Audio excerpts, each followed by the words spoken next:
Dünyada en sosyal demokrat din İslam değil. İnsanlara önerim, her şeyi kararında yapmalılar. Ramazan'ın sadece aç olmaktan, susuz kalmaktan ibaret olmadığını da bilincine varmaları lazım. İnsan vücudu kapalı bir sistem. 7 litre, 8 litre kan dolaşıyor. Sen şimdi Ramazan'da oruç tutuyorsun, su içmiyorsun. Hocam babam şeker hastası, ilaçları var. Hocam kan sulandırıcı alıyorum, tutabilir miyim? Kim tutmamalı?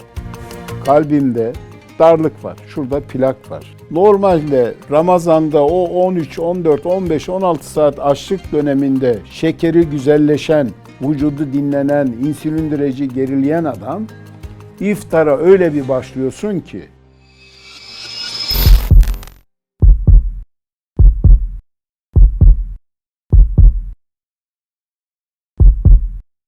İlk orucunuzu siz 7 yaşında tutmuşsunuz. Kaç yaşından itibaren çocuklara öneriyorsunuz? şimdi tabii bizim zamanımızla şimdiki değil. zaman maalesef bir değil. Şimdi ben üzülüyorum. Özellikle maneviyeti güçlü ailelerde genelde çok sorun olmuyor. Bir kere çocuklara orucu zorunlu kılmak doğru değil. Bunda bir yaş haddi diye bir şey yok. Çocuğun içinde varsa, ben kendimden örnek vereyim. Rahmetli annem 2013 yılında vefat ettikten sonra ben tasavvufa bayağı bir yöneldim. Çocuklarımı, yeğenlerimi, eşimi, dostum bir 10-15 kişilik grupla birlikte Umre'ye gittim. Benim küçük kızım daha 1-1,5 yaşındaydı. İşte en büyük kızım 14-15 yaşındaydı. Oğlum da 10 yaşındaydı. Hedefim çocuklarıma inandığımız değerleri, işte peygamberin türbesini, yaşadıklarımızı, ibadete, Kabe'ye, Allah'ın evini göstermekti. Sonra ben çocuklarımın üzerinde hiç baskı yapmadım. Bizim dinimizde ne kadar zorlarsan çocuklar o kadar dinden soğuyorlar. Bir de maalesef ekranlarda, çevremizde son olan olaylardan sonra çocuklarımızın dine bakış açıları değişti. Halbuki bizim gibi önder olan insanlar bu çocuklara örnek olmalılar. Bizim kitabımızda şunu der: senin dinin sana, benim dinim bana. Yani biz her inanca saygılıyız. Ateist bile olsa. Ama biz şunu da istiyoruz. O insanlar da bizim inancımıza saygı duysunlar. Bizim inancımızla ve bizle dalga geçmesinler. Biz onlarla geçmeyeceğiz. Ben her şeyin aşırısından karşıyım. O yüzden o aşırılardan dolayı çocuklarımız dinden uzaklaşıyorlar. Dünyada en sosyal demokrat din İslam dini. Hoşgörü, önce komşunu, akrabanı, çevreni, fakiri gözet, çok mu para kazandın zekatını ver.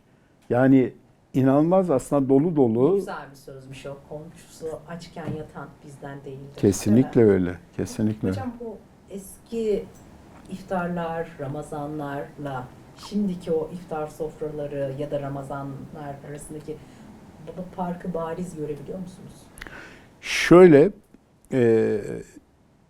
eski Ramazanlar, ben gençliğimde ve çocukluğumda bir Ali amca vardı, hiç unutmam. Hey gidi günler hey derdi. Ya derdim, adam yaşlandı, durup durup geçmişi anlıyor. Şimdi aynısını biz diyoruz. Hey gidi günler hey.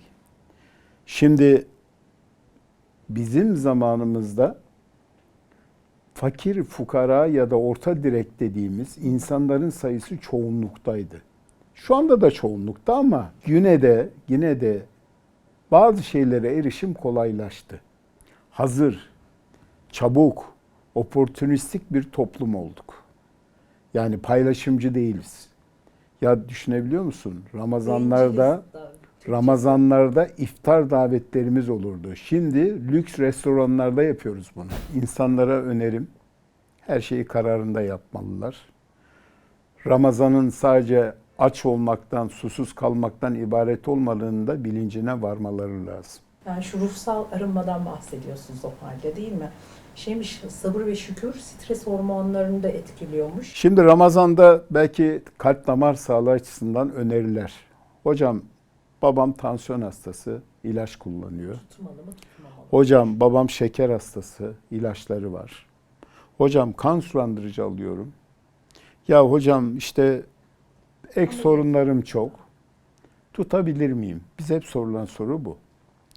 Bir kere sahura kalkmak kaydıyla, sahurla iftar arasında 2 litre su içmek kaydıyla ve ilaçlarını almak kaydıyla, bir de mümkünse onları yakından bilen doktorlarının da onayını almak kaydıyla bu insanlar oruç tutabilirler. Kim tutmamalı?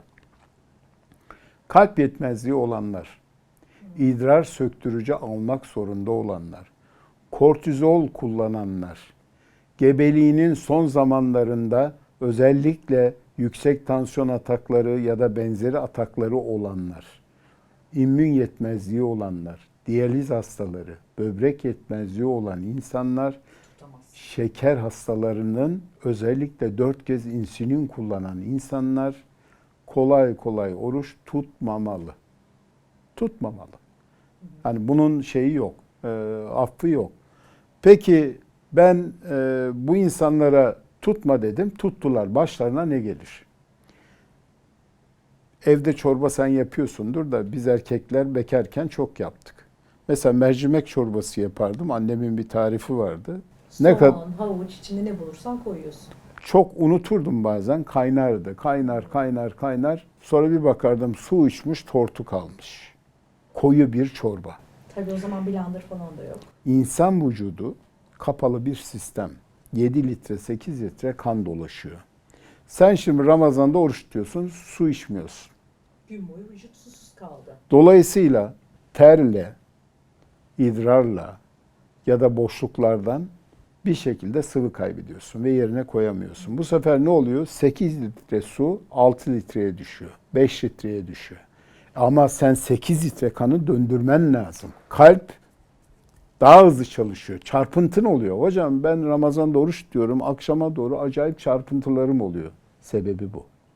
Çünkü kalp bunu kompanse etmek için bir sanki maraton koşucusu gibi koşmak zorunda.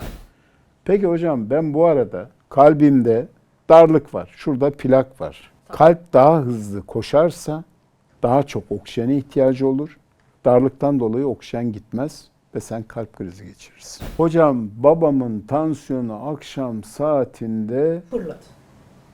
ya hem pırlar hem de şak diye düştü. Ani. 9 oldu. Şah damarının biri de tıkalıydı. Ne oldu? Felç oldu. Bilmeyin de. Sebebi bu. Sen şimdi şekeri olan ama normalde Ramazan'da o 13, 14, 15, 16 saat açlık döneminde şekeri güzelleşen, vücudu dinlenen, insülin direci gerileyen adam iftara öyle bir başlıyorsun ki parala gürüle 5 tane hurma yedim, peşine hoşaf içtim, peşine yemekleri yedin. Ağır yağlı. Hele hele o pideyi götürdün, o güzel kokan, o susamlı pideyi de çatır çatır yedin. Sonra Pilav, et yanında. Pilav. ayran, yetmedi, meyve suyu yetmedi. tatlı. Hanım tatlı getir. Meyvesiz olur mu? Bir de meyve yiyeyim. Sonra ne oluyor biliyor yediler. musun? Şeker komasına giriyor bu insanlar. Ve oldukları yerde maalesef Yıllık kalıyorlar. yoğun bakıma gidip çıkamıyorlar.